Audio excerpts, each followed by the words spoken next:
Ladies and gents, football is back, and that means so are we. There's a lot that's happened over the last couple of weeks, and we're here to discuss it.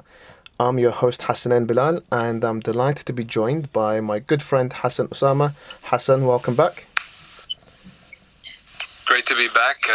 It's been so long outside, away from football. Things are starting to pick up again, so that's great. Lots of content for us to discuss.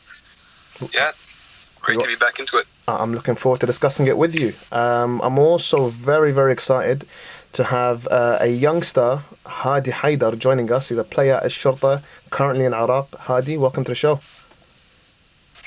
Thank you. It's great to be here. No, it's a pleasure as all ours, man. It's a very fantastic opportunity for us to get to know a bit more about you and about your life in Iraq playing football. So, guys, let's jump straight into it. I want to start off on sending our condolences first of all to the lives of Ali Hadi, Ahmed Ravi, Nouri Diab, and Thamr Salman, who unfortunately all passed away recently. Our condolences go to their families and everybody that's been affected by the coronavirus in Iraq and outside Iraq as well. It's been really sad. Hadi, what's happened from inside the Iraqi football world in response to this? It must have sent like shockwaves across the football world in Iraq. It's been a huge shock, and what's clear to see as well, it's not just in the football world, it's also sort of the general public. A lot of people that don't even follow football who've been affected by this deeply. And I think the reason it's been like this is because sort of from the start of the coronavirus epidemic, no one in Iraq really took it that seriously. And that's partially due to the fact that there wasn't a huge amount of cases. So for the most part of the beginning of the coronavirus, when it all started, there wasn't really a huge problem in Iraq. But then it started getting worse, and then the authorities obviously, football got cancelled again when the season was suspended. And then people still didn't really get the message. But Ali Hadi was the first sort of notable person to really be affected by it, and it really shocked everyone. And then the thing with Ahmed Ravi, which came afterwards, obviously another high-profile person and a huge, someone who's loved by all Iraqis. So yeah, it was a huge shock. And I think it's got people taking the coronavirus a lot more seriously now. As a footballer at Al-Shorta, how did the club respond? How have the club dealt with this whole issue? You've mentioned earlier that people in Iraq were not taking it seriously. Now, you touched upon the idea that there weren't many cases. I dispute that slightly and say that there were known cases. I'm pretty sure there were a lot of cases in Iraq, but the lack of testing meant we just weren't aware of it. So once people started to become aware of the whole situation, how did the Shorta respond? What was the guideline given to you as a footballer, and how have you been coping with it?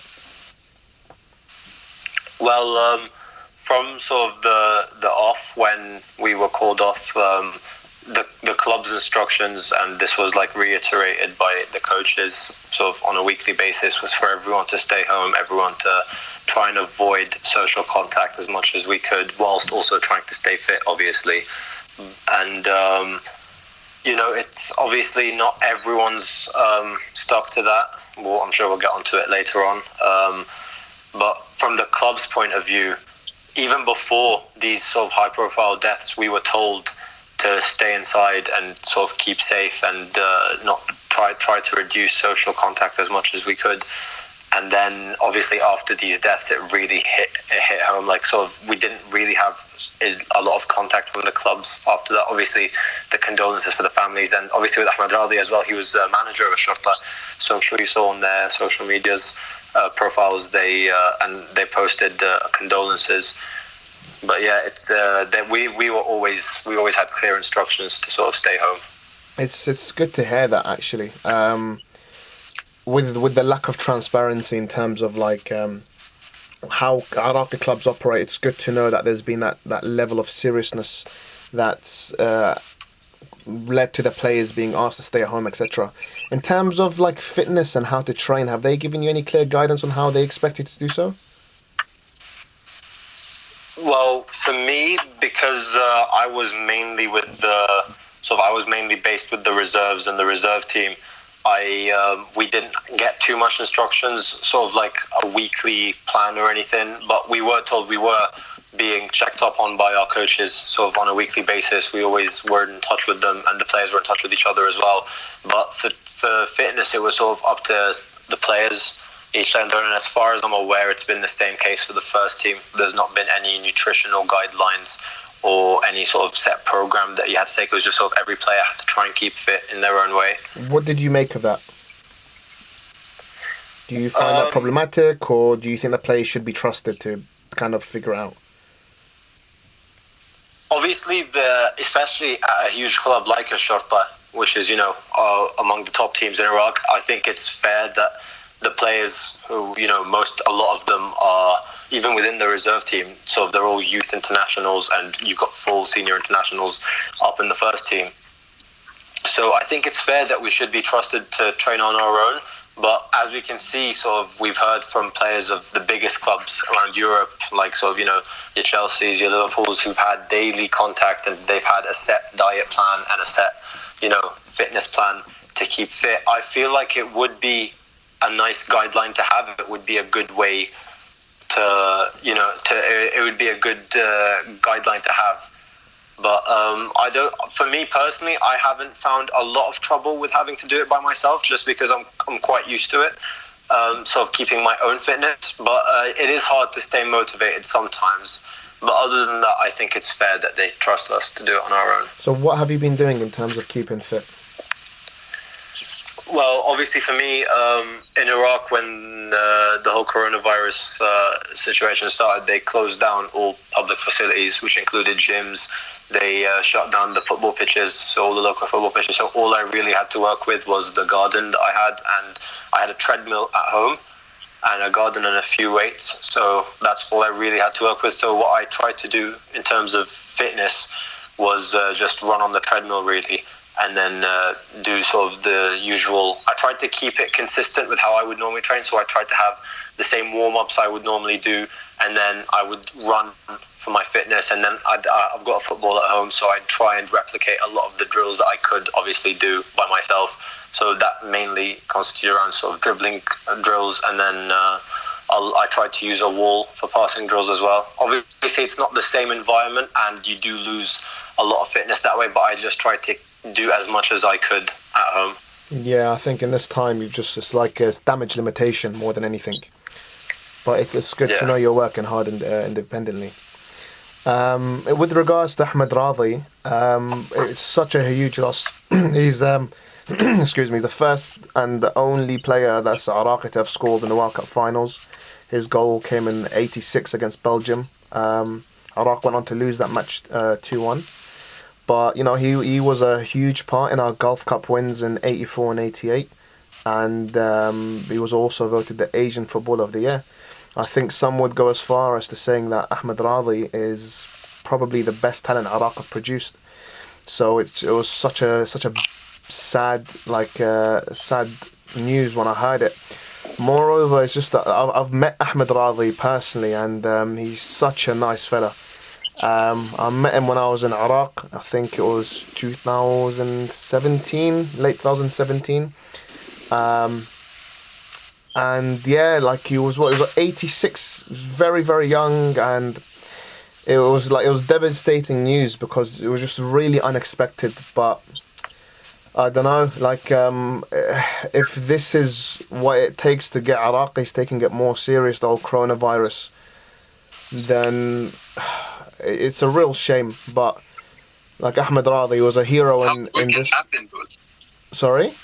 It's just how quickly it happened as well. Like when it was 1 week, I think, when he was confirmed to have it, and the next week he was gone. So it's it shows how serious that this is, and how people need to really pay attention and listen to the guidelines. Yeah, and I think a key thing that we need to discuss, and this again, it sounds like a personal attack. I don't intend it to be, but when you see players like Dargham Ismail and Ala Amhawi going out, and I think they were together at a wedding, and breaking the guidelines. It's really disappointing because you have these players that are supposed to be setting an example of social distancing, of taking this stuff seriously. Because let's be honest, a lot of these players are quite well off, and if something happens, they can find like medical help elsewhere. They could fly to Jordan, they could fly to Qatar possibly, etc. But most of the Iraqi society cannot afford those luxuries. So they need to be setting an example in terms of how to follow instructions, how to look after the health and well-being of society. And in a sense, I'm glad that Katanich has decided, and the FA have supported him in this, in making an example of Dargham and Ala. But both very big players for the team, and I'm sure they're going to be missed. Hassan, what was how did you feel about the whole Ahmed Ravi situation? Tell us a little bit about like what he meant to you. Yeah, well, it was a complete shock, just as it is for probably everybody else who heard the news, especially so soon after we lost Ali Hadi, which was a huge shock at the time as well. So it was two successive blows, one after the other, within days of each other. I mean, as a player, Hamid Rafi, he's second to none really in Iraqi football history. Really, with the history that he has started his career with the national team, given his debut by Ammu Baba, all the way back in the 80s, and never stopped scoring really from the beginning. Then 64 international goals, I think, for Iraq. 121 appearances, which is any country in the world, once you have this amount of goals, this much appearances, it doesn't matter which country you're from, that's something to respect. I mean, just a brilliant player all around. He could do everything, dribble, score, with long range, get inside the box and score, acrobatics, anything. He was just a player that it's hard to replicate, and we haven't had someone like that since. And that's just as a player. As a person, all the stories that we've heard, and even you, when you met him, you saw the same. That really humble person, somebody who's really a very nice guy all around. So it's no surprise how much this has hurt the football world in general, especially around the Middle East and Iraq. Absolutely, it's been a huge loss. I saw some people, unfortunately, starting to discuss the political side of Ahmed Ravi's career, and it's a shame. It's a shame because, first of all, you when somebody passes away, it's best to focus on all the good stuff that he's offered society, and Ahmed Ravi's been an instrumental person in Iraqi football. And he's been very outspoken in terms of his regret in getting involved in politics himself. So I think it's really disappointing to see people trying to score political points by mentioning these things as well. But Ahmed Ravi, he's been very vocal in big issues in Iraqi football, and this is another reason I've really respected him. He's been like a pioneer, speaking out against age fraud. He's been on live TV many a time talking about the problems age fraud creates for Iraqi football. He's been attacked for his opinions on that. He's also tried to run for various positions in the world of Iraqi football. And I'll be honest with you, I was actually really hoping he would make it, whether if it's head of the FA or head of the Olympic Committee, etc. I always hoped that Ahmed Ravi would be somewhere up there, guiding the future of Iraqi football. So this really was a shock and a heartbreaking moment when I heard the news.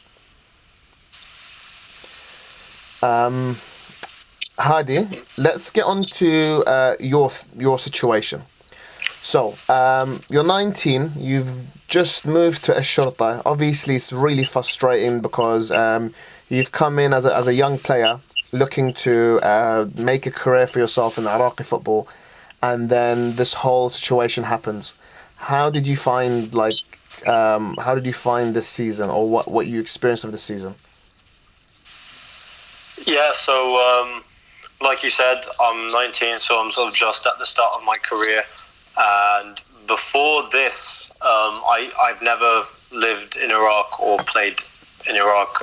Well, I always used to visit Iraq in the summers to visit family and stuff, and I used to play sort of street football, but I've never had any sort of ties with any clubs in Iraq. So I didn't have any idea. You weren't born in Iraq? Expect. Where were you born? I was born in London. I thought so from your accent. I grew up. Yeah. So spent most of my life between sort of England and Eastern Europe, so Belarus and Russia. I've never played any club football in the UK either. So all my club experience, like all my sort of footballing experience and like education, really came from Belarus and Russia. So an Eastern European style. So, and then prior to moving to Al-Shorta, I hadn't been a part of an academy set up in sort of, I think, about a year and a half, just under 2 years. So that's why when I moved over, it was such a huge deal to me, because as you can imagine, when you're out of a club for that long, I sort of started thinking maybe I should look elsewhere, try and find something else to do, which really killed me because all I'd ever worked for was football, and sometimes it was nationality issues or it was something out of my control that sort of stalled my progress. But that's why I was so happy when the opportunity came to play in Iraq. And I've always been, I know I grew up outside of Iraq and I've spent my entire life outside of Iraq, but I feel very privileged to have come from a family that's so proud of our Iraqi heritage, and they've never let that be hidden to me. So they've always made sure that I can speak perfect Arabic. I'm very aware of all our cultural traditions in Iraq. So it's always been, and I follow Iraqi football, since I was young. So it was always a goal for me to play in Iraq and make myself known to the Iraqi audience. And it was even better the way things turned out to start my career in Iraq. Who do you support? You say you watch Iraqi football. Who's your favourite team? Well, my family sort of were from Al-Taifiyya, and just from watching games and sort of looking into Iraqi football from my personal knowledge, I always used to like Zawra. So they were sort of a team that I enjoyed. But I also, whenever I used to go to Iraq, we used to go to Al-Shorta games, which is I've got a lot of pictures of me and my dad at the Sha'ab Stadium, sort of watching Al-Shorta games in the Premier League. And I remember one game I went, which was, I think, Al-Shorta against Al-Bahri. This was last season, the season they won the league, when they had that amazing team of Mimi, Ala Abdel-Zahra and all of those players. And I think that was the first time I ever saw Mimi live in front of me, and it was so amazing to watch. So I didn't realize that I'd be playing for Al-Shorta so soon after that. So yeah, it was a nice experience. Talk us through your career so far. You said you're born in London. How did you get into football? So I wasn't really super into football when I was really young. I think my first memory, when people ask me what my first memory of football ever was, it's when I was 6 years old. I think I would have been at the 2007 Asian Cup, and I didn't live with my dad for large parts of my childhood, but my dad was visiting home back then, and I remember he was just so. My dad's not a huge. So he's not one to be glued to anything, but he was really stuck on the TV that in 2007. And I just remember I used to want to be around him, and I used to be with him and watch, and I saw sort of how passionate he'd get and how excited he'd get over that. And I didn't know at the time that it was an Asian Cup or it was Iraq playing or that they'd won the Asian Cup. But looking back, that was the first time I ever really started sort of looking into football. And then I started following football more closely, I think 2 years after that. And then I ended up moving to Belarus because of parents' work. So I ended up moving to Minsk, which is the capital of Belarus. And my local club back then was FC Minsk, and I ended up joining them. And I stayed with them for most of my time in Belarus. I played for their academy for 4 years, going up through the age brackets. I think it was from under 10s up to under 14s. I stayed with them. And that's where I first learned to play football. So I'd played before that, obviously, like anyone would on the streets or sort of at school with your friends. But that was the first time I'd ever been in sort of organised football with consistent training, good coaches. And at the time, FC Minsk were one of the good clubs in Belarus. They've dropped off a little bit now. They're still in the Premier League, But I remember one of the seasons I was there, they were playing Europa League qualifiers. So it was a good experience being there. And then after 4 seasons with them, I moved to a smaller club in Minsk. Why did you move? Mainly because this became a theme for my football. My parents have a big focus on academics and doing well at school, and they always tried to make that the priority for me. But I always knew. So after my first training session with FC Minsk football is what I wanted to do. So a lot of the time I used to neglect school, and I'd have long training sessions. And obviously in Eastern Europe it's hard. You get really cold temperatures. So I'd be focusing a lot on my football, and my grades would start to drop. And so by the time I got to that, I was 13, 14. And my parents could see I was dropping off rapidly at school, and they told me they thought it would be better for me to move into sort of a less competitive environment, just so I could focus on my education. And at the same time, I was sort of falling out a little bit at FC Minsk, so I ended up not playing as many games as I used to, and I just wasn't as comfortable as I used to be. So when you put both of those together, I sort of agreed with my parents and decided to move. So the club I moved to, Krumkachi, at the time, I think they were in the 2nd or 3rd division. Their first team was in the 2nd or 3rd division in Belarus, and I played for their academy. And that was a good experience because that was the first time I went from a big club in FC Minsk to a little bit of a smaller club. So I had a bigger role within the team a little bit, which was also a nice feeling. And I only spent 1 season there before me and my family moved back to the UK. How old were you at that point in that particular season? You were 16, 17? No, that season I was turning 14, 13 going on to 14. Oh, so you're still very young in that season. Yeah, I was still quite young back then. Actually, no, I think I was 14. Yeah, I think I was 14, turning 15, because that was the 2014 season. So, I would have been about 14 years old. Then I moved back to the UK, but I only ended up staying there for 2 years before I moved to Russia. Coincidentally, it wasn't planned. It was just because of work, and it happened to be. So my family was really happy because we got used to Minsk, and we loved Belarus. Living there was a really nice experience. And then we moved to Russia again, into the capital city, which was Moscow. And Moscow is just a big version of Minsk, major city, not too dissimilar to London. Obviously, there are differences, but it didn't take me long after moving there to get into Torpedo Moscow's academy. And by that point, I was 16 years old when I joined their academy. So I was in the 2nd oldest age category. So when you went back to the UK, for 2 years, you weren't really involved in football? I played for school teams. I tried so hard to get into football, but I went to I remember going to so many trials, and even my parents, my mom and dad used to sort of tell me, don't you think it's enough? But I never wanted to stop trying. Every time I saw an opportunity for a trial, or these open trials that they host with clubs watching, I'd always go to them and I'd try my best just to get spotted. And a couple of times I got spotted by some clubs, but it never went further than them taking down my details and reviewing the footage, but no one ever contacted me back. So how did you go from a period where you were not really playing at a high level, let's say, to being able to join one of the top teams in Russia? How did that transition happen? So I went back to Russia, and obviously I was always keen on staying fit and sort of playing sports. And I was playing for school teams, for local teams, and that. So I still had, I wasn't sort of away from it. It was difficult being away from a professional club environment. But then Torpedo Moscow historically is one of the huge teams in Russia. But when I went there, in recent history, they'd been suffering from sort of financial implications mostly, and ownership issues. And by the time I joined them, they were, I think, in the 3rd division.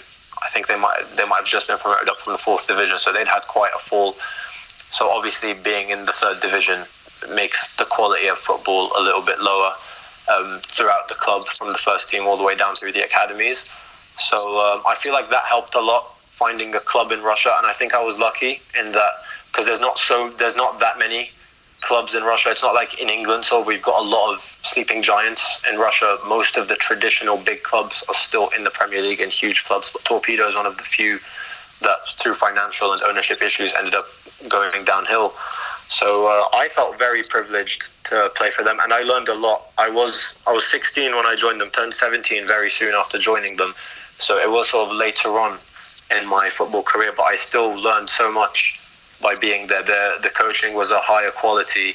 The players were very good. So I did learn a lot from there, and it's a club I value very much. And before Al-Shorta, that was the last club I was at. How's your Russian? My Russian's pretty good. I'm not quite fluent because Russian's a very, very difficult language, but obviously spent a lot of my life growing up in Belarus and Russia, and Belarus, they speak Russian as well. So it's good enough. I can communicate. I always used to have to communicate, so especially at the club. I'm aware you're mates with Safaa Hadi. Do you ever chat to him in Russian? Do you ever give him lessons in terms of language? No, I've never spoken to him in Russian or ever given him tips on any language. But I remember before he flew out to Moscow, I remember this was a couple of days before he flew to Moscow, me and him were together, we had lunch together. And so he was just asking me about the culture in Russia and how the people are and stuff. And I just sort of gave him from my experience of living there. Obviously, it's a bit different for him moving into a smaller town like Samara than it would have been living in Moscow. Did he seek you out for advice, or did you reach out to him, or how did he come across your Russian background? Well, we sort of knew each other. Just it helped also that I'd joined the Safaa. That's when it became a lot more personal with him. But he knew of me, and I knew of him before that. So from mutual relations that we had. But we met because I moved to Al-Shorta a few weeks before he was due to leave for Russia, which was a big shame because Safaa Hadi is one of the players I look up to a lot in terms of Iraqi football and in general football as well, to be honest, because he plays a similar position to me. I played defensive midfield a lot, and he's a player that I'd love to replicate and I just admire. And after meeting him as well, it's clear to see why he's so successful on the pitch. It's because he's such an amazing and dedicated person off it. So we sort of met up a few days before he was about to leave, and you could tell how happy he was by his transfer. And he was just asking me, so it just came about in conversation, living in Russia, because I told him that I played in Russia before, for Torpedo's academy. All right, we're going to come to Safaa Hadi shortly. Let's focus more on you for now. So you finish your season at Torpedo Moscow. Talk us through what happens then. You go for a bit of a break from football, right? So yeah, being at Torpedo wasn't very easy sort of from the start.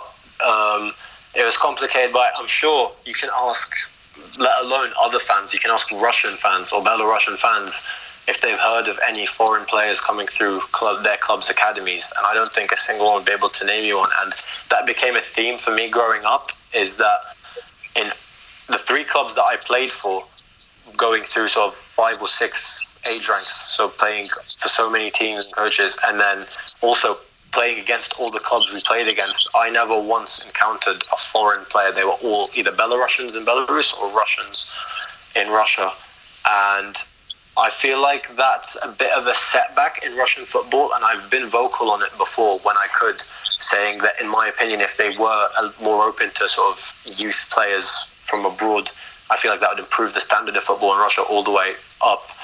And because there are rules surrounding foreign players playing at youth level, so because I was under 18, I couldn't be registered to play in all competitions for Torpedo, so I was sort of restricted in the games that I could play. I'd be training with the team as usual, but I was restricted when I could play, and that took its toll in the end. And then the theme with sort of school comes first for my parents sort of really became apparent, because, you know, obviously at under 17, under 18 level,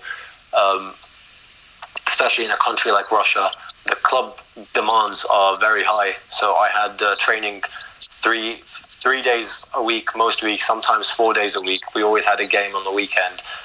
And Torpedo wasn't a local club to me. It wasn't very close to where I lived. So I'd end up having to go from school straight to training and then go back home. And I ended up getting home quite late most days. didn't leave a lot of space to focus on my studies. And again, by then I was doing my A-levels, so it was a crucial part of school for my parents, even though I thought I had the golden opportunity to keep playing, and hopefully, and I knew it would be hard because of my nationality and other sort of reasons. Torpedo is known as, they've got a reputation within Russia as being not the most welcoming club. They do have history of being a little bit racist with the players that they have, and sort of wanting to have a white squad. So I was aware that I would have complications, but I was willing to do everything I could. Just, it was the only chance I had in football. But my parents, in the end, sort of, I feel like their decision was the main reason in me leaving. And at the same time, I wasn't really happy at Torpedo. I was there for football, so for my dream. I didn't really have any friends at the club. I wasn't very close with the coach, which was a theme, which is why I feel like it prepared me a lot for later on down the line moving to Iraq, being an expat, which I know I've read about a lot of expats struggling. But I feel privileged in the fact that I've had that experience a little bit, being an outsider within your club. So it wasn't nowhere near as bad in Iraq, obviously, because I'm still Iraqi origin. But it did help to prepare me. So I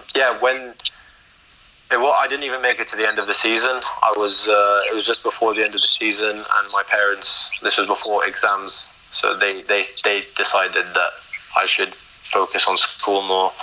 And again, I was 17. I wasn't going to be 18 for a while, which meant I wouldn't see regular, consistent football. I wouldn't be able to sign a contract with the first team, because you're not allowed to sign unless you're 18 years old as an international player.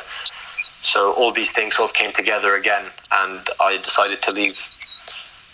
So it must be very frustrating having to kind of juggle all these different problems in order to kind of make a career for yourself. How did you work the move to Al-Shorta? Because Al-Shorta, even outside of Iraq, are a huge club. If we look at, for example, their presence in the Gulf and even in Asian football, they're a well-respected team. How did you manage to make that move happen?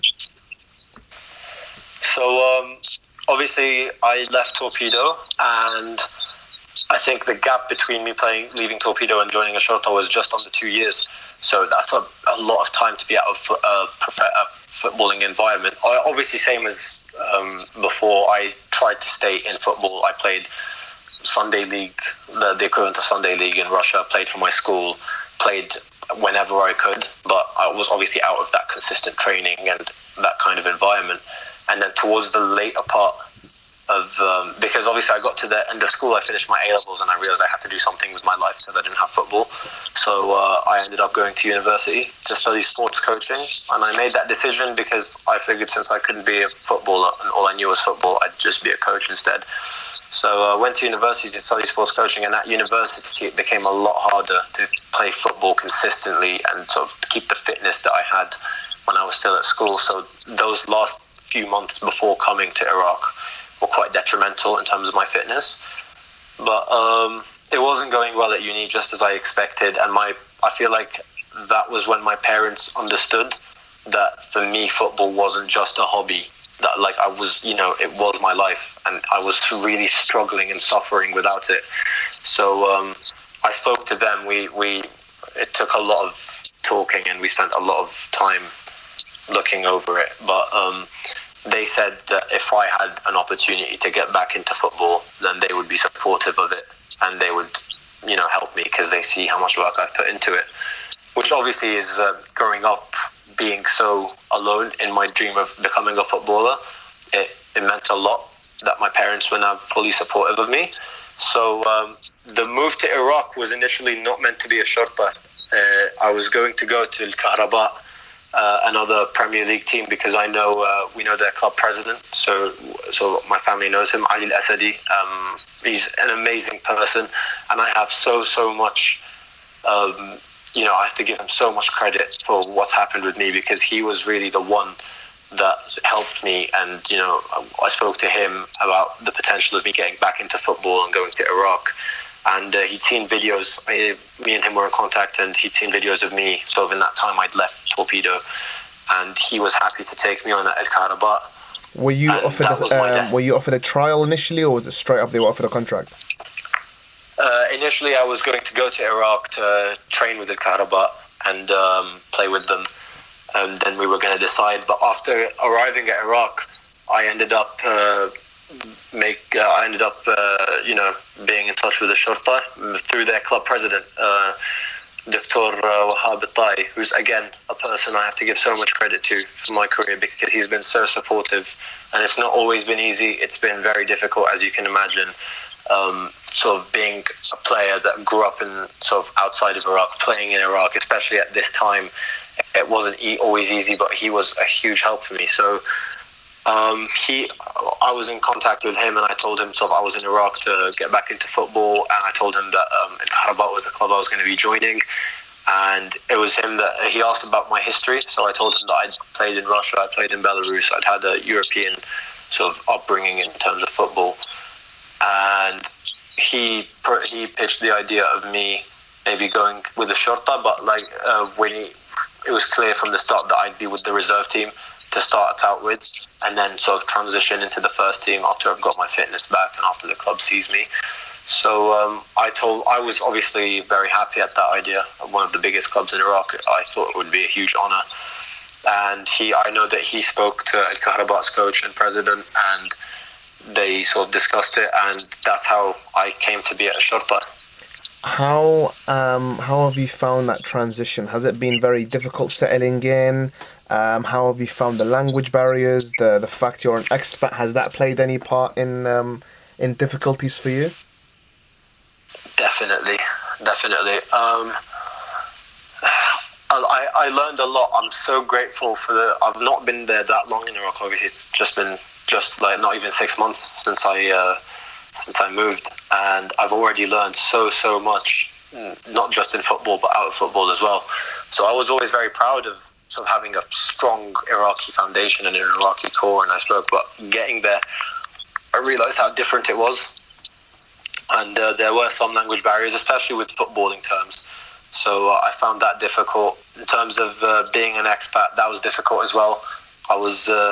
It wasn't always easy in the media, because I remember it was announced in some places that I joined the Shorta, and I'd had a career sort of in Russia before that.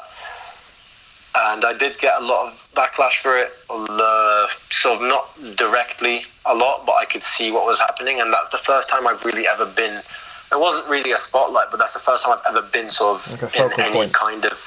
Yeah, it's the first time I've ever been in any form of media, so it wasn't. What kind of things were they saying? Sorry, what kind of issues were they discussing? A lot of it was just talking about.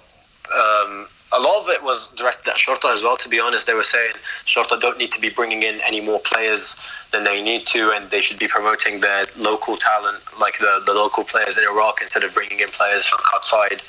Just a lot of that, really. And then a lot of comments as well about my time out of football, saying, like, doubting if I was ready to come back or if I was fit enough to be playing football again. Did the club ever support you with these like comments? Did they ever talk to you about it?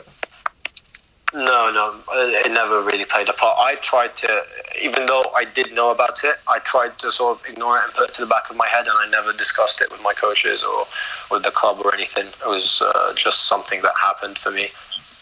Okay.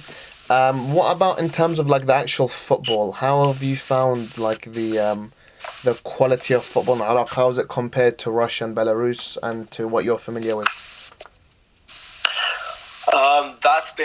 That's definitely been a challenge. So sort of putting aside all the out of football things like getting adjusted to life and all that, the football itself was really hard getting there. So sort of the main things really, facilities are a large part of it. I spent most of my life playing sort of at FC Minsk, a huge club. We had amazing facilities, and I think they were the best I'd ever had, which, natural pitches under the heating under the pitch to help with the snow, and I had a lot of that. And upon moving to Al-Shorta, so before that I had a little bit of an expectation of going to the biggest club in Iraq, one of the richest in Iraq. I thought it would be a higher level than it was in Europe. I know it's in Iraq, it's generally seen as a lower quality, but I thought since I was moving to such a huge club, and I've never really played for a big club outside of Iraq, I was expecting to be in a really, really big environment. And that's when I realized sort of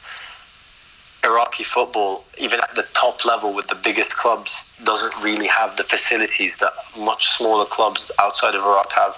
So for me, the main part was the surface. I found a lot of difficulties with that. It was a very hard surface. It was like a 4G. And something else as well, the weather. I found the weather incredibly difficult because I was used to playing in such insanely cold temperatures, because in Russia there's no football, or in Belarus as well, there's no football in the summer. So we got used to playing most of our football in sort of snow and windy conditions and really cold conditions, and I had to adjust to playing in insane heat, which was also a big difficulty. And in terms of the style of football, I never realized how different football could be, because obviously I'd only ever played club football in Eastern Europe, which is quite similar across the board wherever you go. This was the first time I'd ever tried a club anywhere else. And it was hard. There was a lot more focus on sort of, from my point of view, what I saw, there was a lot more focus on maybe the raw talent that players had, and a lot of the work that they could do on the pitch, rather than there being as much. I didn't feel like in my time at Al-Shorta with the reserve team there was as much depth on and focus on the tactical side, or maybe sort of building up patterns of play and stuff like that, as I did have at my clubs, for example Torpedo or FC Minsk. What about for this season? Did you play any games, and how did you perform? I've never played for the first team yet, which was a real disappointment, because right before the whole epidemic happened with the coronavirus, they were starting to filter through the players from our reserve team up into the first team to train with them. And I'd been around the first team environment a couple of times already, but that's when they really started getting the players really involved with the first team, and it's a shame that it never came to happen. But with the reserve team I did play, it obviously took a while. Me and my coach had a mutual understanding that it would take me a while to get my fitness back, to sort of get back into football. So it was just training for a lot of the first few weeks and months at my time with Al-Shorta. And then obviously because of the demonstrations, the league had been suspended, and that went for the reserve league as well. So we didn't have any Premier League or reserve league games when I first joined. And then the Premier League came back, but we didn't have any official games in the reserve team, even after the Premier League came back. So for the reserve team, it was mainly just playing in friendly tournaments and friendlies. We played, I think, in 2 or 3 tournaments, and we had a few friendlies. And I played in quite a few of those games. Once I played my first game, which was a bit shaky, especially the first time back on a football field for a club, and especially being in Iraq as well, it made it a bit difficult and it was a bit shaky. But I got a few more games after that under my belt, and I started to get a bit of a pattern going. So that was good. But then obviously we had to take time out of football for this. So what about next season? Obviously, unfortunately, this season's been cancelled, which is a shame, because I had Yasser Qasim, my mate, as well. I don't know if you've actually been in contact with him, because he's one of the few people that probably speaks English properly down there. He was starting to do well in Erbil, and I was watching him weekly. But now the season's cancelled, and things are expected to restart in September. What's your situation going into next season? I heard about Yasser Qasim moving as well, and I remember when I was really young, I can't remember when this was, I was quite young at the time. It was a game between QPR and Swindon Town, and my best mate in London, he's a really big QPR fan, so he always used to take me to Loftus Road to watch all the matches, and it was a League Cup game, I think, between Swindon and QPR, and Yasser Qasim was there, and it was really nice because we were sat right at the front. And as soon as the game finished, me and him were just calling out, shouting for Yasser Qasim, and he told us he'd come back for us. So we went into the changing rooms, we were sat there waiting, and he came back, and he spoke to us, and we took photos with him, and it was really nice. And I wish I haven't been in contact with him though, so it would have been nice to. Obviously, I felt quite alone in the sense that I wasn't aware of many expats playing in Iraq. Don't But worry. yeah, it is. Yeah, it is a shame. It is a big shame about what happened. Because I was really looking forward to it. I was starting to find my feet again, get back into playing football, get back into sort of loving, finding that motivation again of wanting to do well and wanting to succeed. I started getting that all back, and I still have it. And it's even if anything, it's got my drive has increased so much now in the time off, and it's been hard at times, but I've tried to keep motivated as much as I can, so in terms of my diet and in terms of training and keeping fit. I think for you right now, this might actually be a best blessing in disguise. The reason being is that, essentially a lot of the players are going to come back, let's say, equally on a level playing field, where they might have... they might not be training as well as you, or they might not be watching their diet as well as you, so... essentially, when you go back into it, everybody's going to be off football. So hopefully it gives you a level playing field with everybody else and gives you a better chance of getting back into the first team. Next season, what's the possibility of you staying in Iraq or looking elsewhere? And as for right now, I'm staying with Al-Shorta. I've sort of been in touch with the club, and they want me to be back there for next season. I think it'll probably be again sort of starting out, getting back into shape with the reserve team, and I'm hoping to make my first team debut or have some impact in the first team next season. But also Russia isn't too far away of a possibility. It will most likely, if I do end up leaving Iraq and going back to Russia, it will most likely be to Torpedo, or if I go back to Belarus, it'll be one of my former clubs. So obviously I'm still so very, very inexperienced in the world of football. I still haven't made a first team appearance for any club. So I've only got the limited contacts and relations that I have in football. So sort of former coaches, former agents that I knew, former players. So I'm not really fast. I was happy in Iraq. I was starting to do well. I made a few friends within the club, and like I said before, the difficulties I faced in Russia and in Belarus have sort of made the difficulties in Iraq not as bad. It was still hard to live through, but it wasn't as bad. So whatever happens next season, I'm open to it, and I'll be giving my all to try and make an impact. But we'll see what the future holds. Well, we're looking forward to following you wherever you end up going. Hassan, you've been very quiet. Let me throw some questions at you. Have you been following Safaa and Mimi? And what have you thought of what you've seen? Oh, yeah. Well, with the Portuguese league finally back up, been trying to... We have a full opportunity to watch all of their games as they come up. Osama Rashid, both of them, Osama Rashid and Mimi, kind of on different runs a little bit right now. With when you see Osama Rashid with his club, he's finally back starting. It looks like it was rested from in the most recent game, but looks like he's got his starting 11 spot again, which is great to see. Mimi, it looks like there are some difficulties there for him with Portimonense, so not too many opportunities playing right now. He has a game tomorrow, so we'll see how that goes. But Osama Rashid has been great for him. It looks like very great game against Benfica, man of the match against Mimi's club Portimonense as well. So he's been looking great. While Mimi, it looks like there are some issues of him, his transition to Portuguese play, but and also with the breakup of coronavirus and all this. So who knows what's really going on there? But we'll see how things go, how things progress with them. But yeah, it's a strange one, really.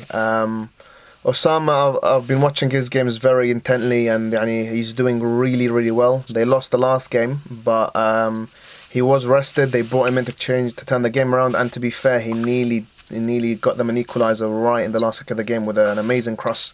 The players failed to convert it. Mimi's a strange one. He's definitely got the talent. We've seen that with the Iraqi national team. He's not really taken his opportunity when it's come at his current club.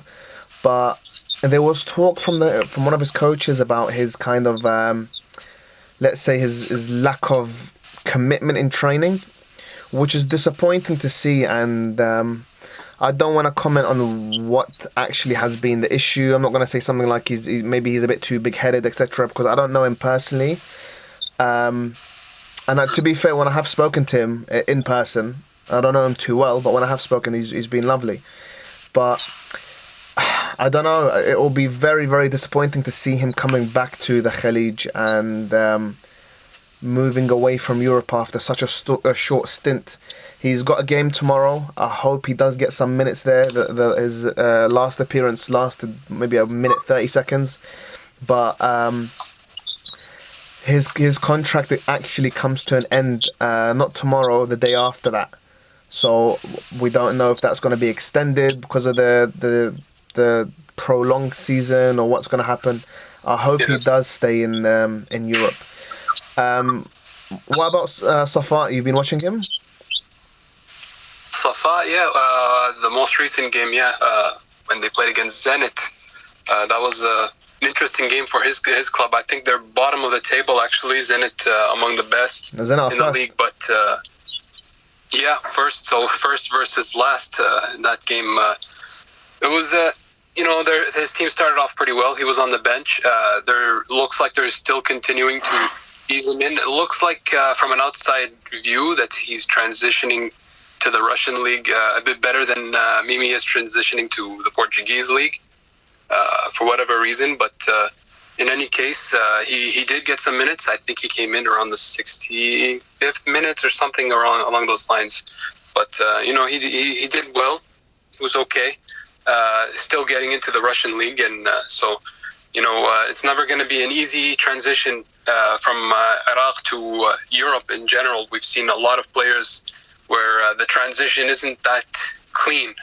Some do succeed, like when we see Ali Adnan, and not without his own difficulties. He's had a number of difficulties, but it's not an easy transition. It looks like for a number of reasons, whether that's cultural, whether that's the style of the training in Iraq compared to Europe. Could be a long list, but Safaa looks like he's doing well. From what I can see, he's getting in well with his team. He's getting along well with his teammates as well. So, we'll see how that progresses. Safaa, it's a weird one because when he came in, he had the same issue I thought that Mimi did, which he looked a bit heavy, which is weird to say because Mimi's a big guy. You could expect that a little bit. Safaa's very small and nimble, but compared to the players who were around him, he just seemed heavy-footed, and I'm hoping that's just a matter of match fitness, and once he gets a bit more games and minutes under his belt, he'll iron that out and be able to really kind of show what he's made of, because I think he's an incredible talent. Hadi, have you spoken to Safaa whilst he's been in Russia? And what have you made of his performances?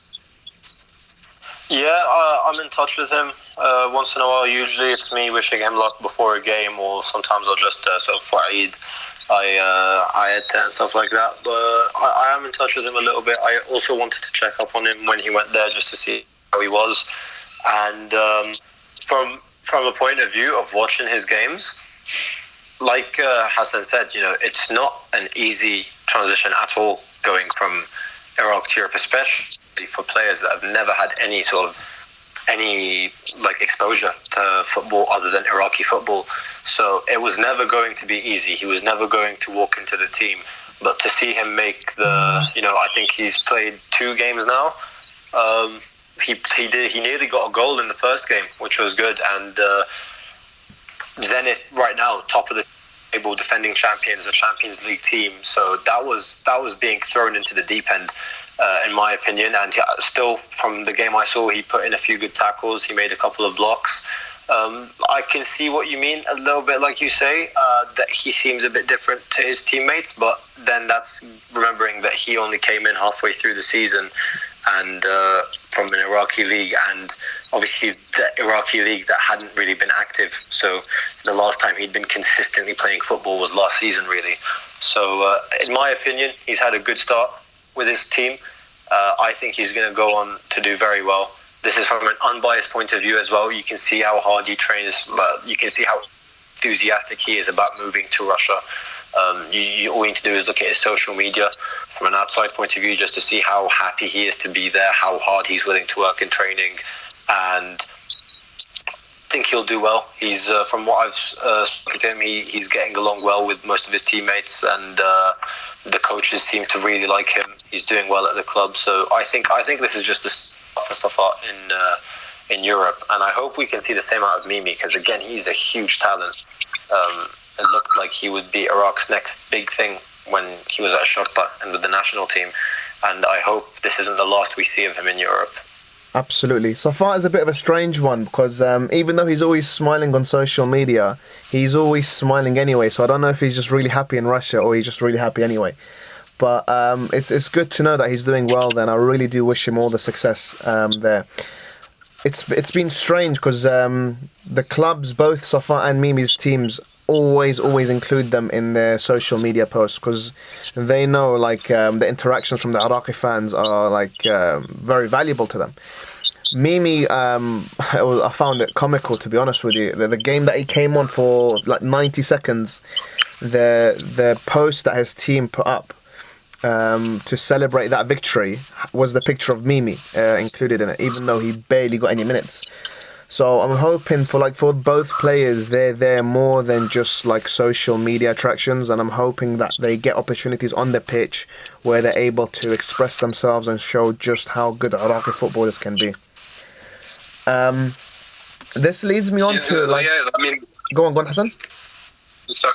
Yeah, like I was just going to add that with the case of Mimi is that he has played maybe 13 games this whole season. If you consider what his case with Tahil in Qatar, where he barely played at all. So, and even like when you look at that, when he has no consistency, and then you dump him into a brand new league in a brand new environment and all of this, I think it all adds up. So hopefully things turn around soon.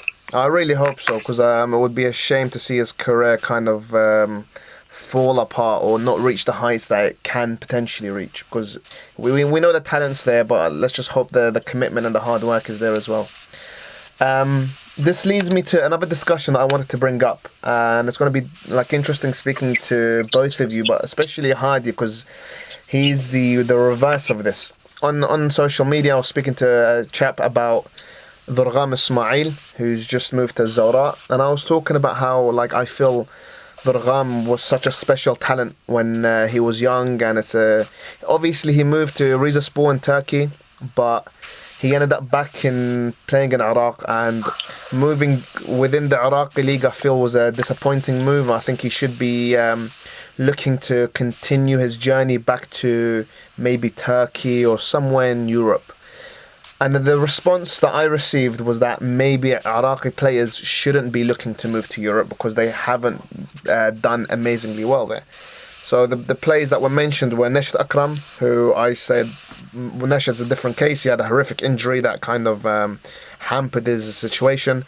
Then he gave me the example of Hawar. Hawar, I think, did really well at Anorthosis Famagusta. He played numerous Champions League games, scored against Panathinaikos, the only Iraqi to score in the Champions League. Mehdi Kamil had a run in, I think it was Cyprus. He did okay there. Ali Adnan as well in Italy, maybe didn't get as many games as he'd have hoped, but he was starting against huge teams, did really well. But then it came to Mimi and Safaa, and I feel like it's too early to judge either of those players. So, question to both of you guys: should Iraqi players be looking to move to Europe as a kind of a target? And I'll add in that Australia and the US, or should they not really be focused on that and just really fulfill their potential by staying in the Gulf or Iraqi League? What do you guys think? We'll start with Hadi. For me, like you said, I completely agree with you. It makes no sense to judge Safaa or Mimi based on this season, simply because of the fact that neither of them have really had much of a season, with Mimi not playing much at Dahail and then Safaa having a very interrupted season in Iraq. This is really their first consistent training, and anything could go really uphill, it could go really downhill from here. We don't know. We'll have to wait a few years to see.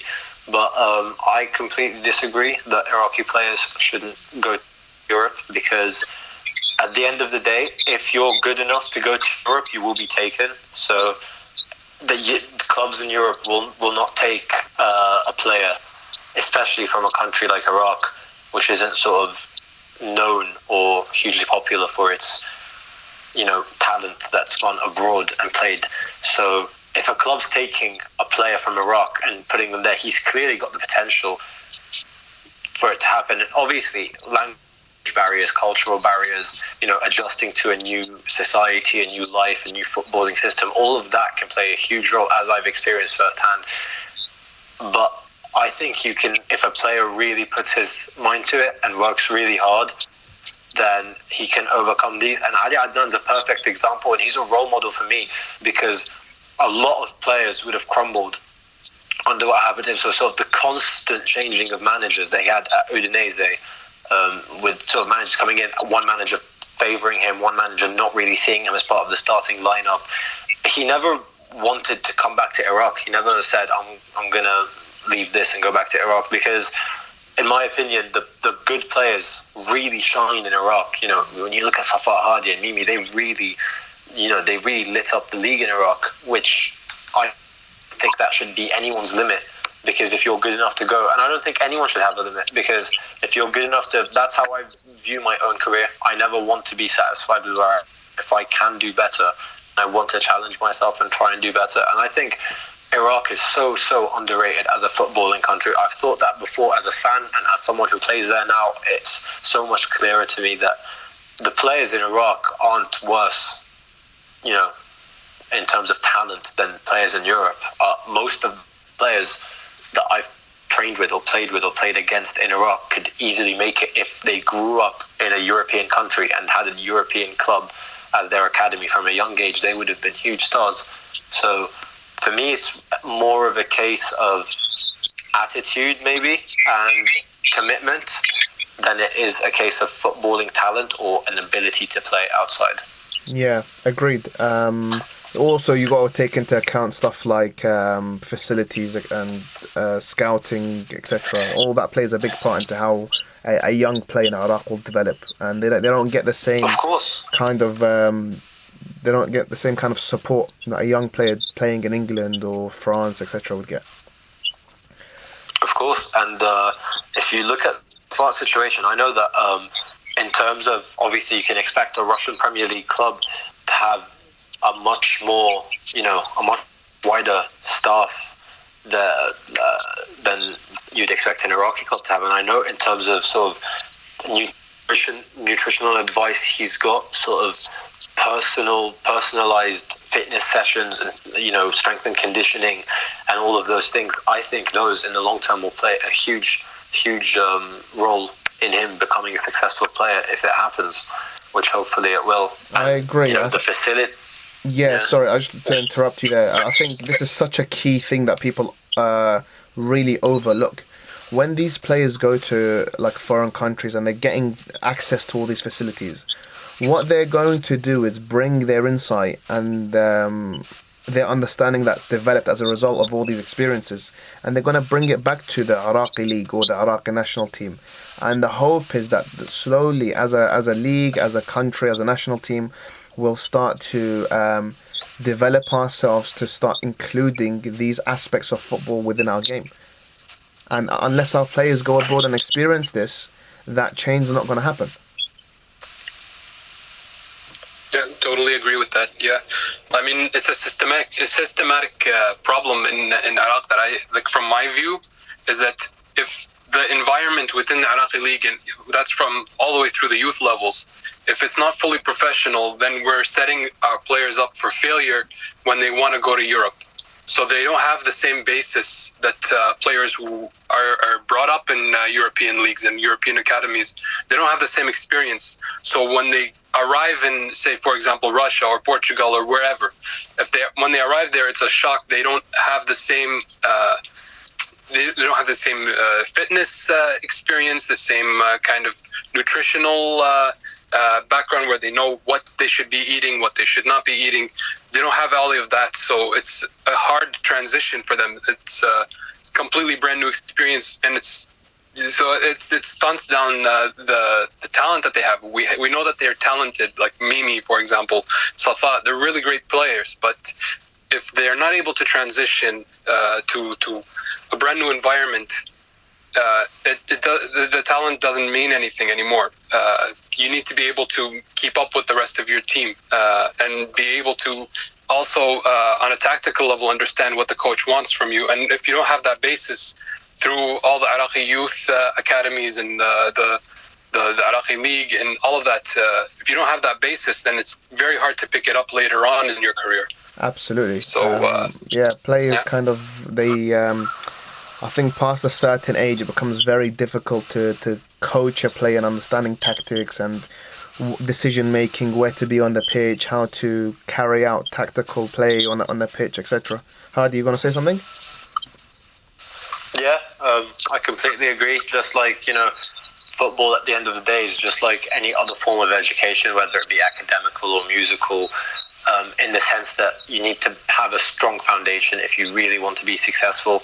And if you've not been brought up with a strict tactical understanding of sort of positioning, where you need to be on the pitch or what you need to do at what time, then it's very hard to get that later on. And I think a theme that we see, not always, but a theme that we've seen with Iraqi players that have gone out Iraq and done well, is that a lot of them have come out of the big clubs, and a lot of them have had, a youth career in the big clubs.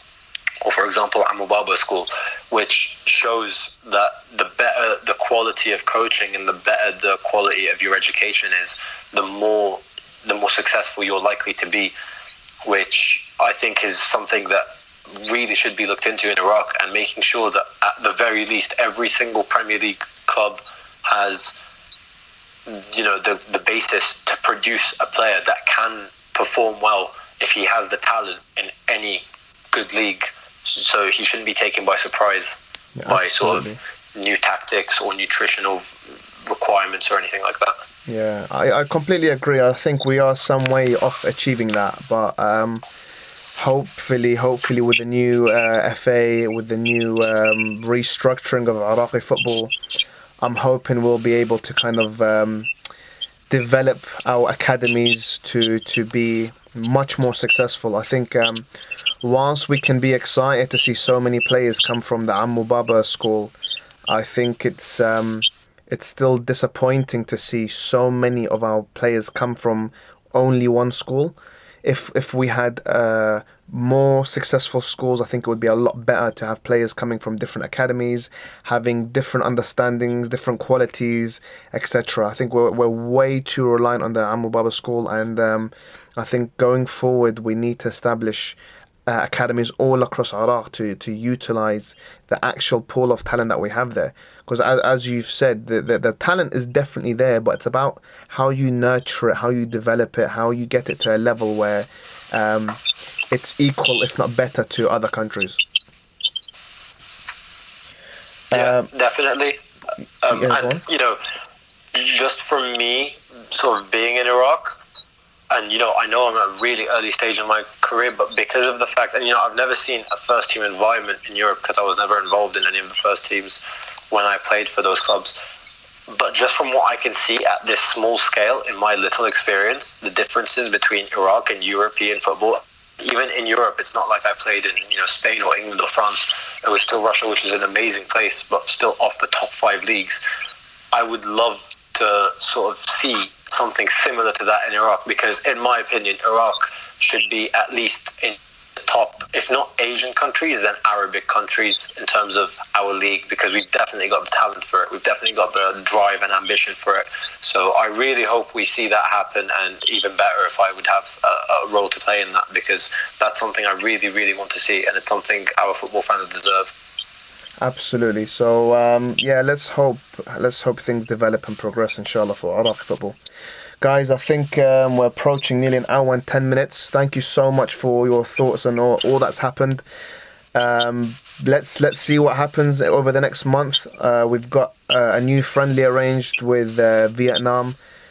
fingers crossed there'll be more football to discuss in a month's time. But Hadi, we're definitely going to keep a close eye on you. I'm going to support you however we can.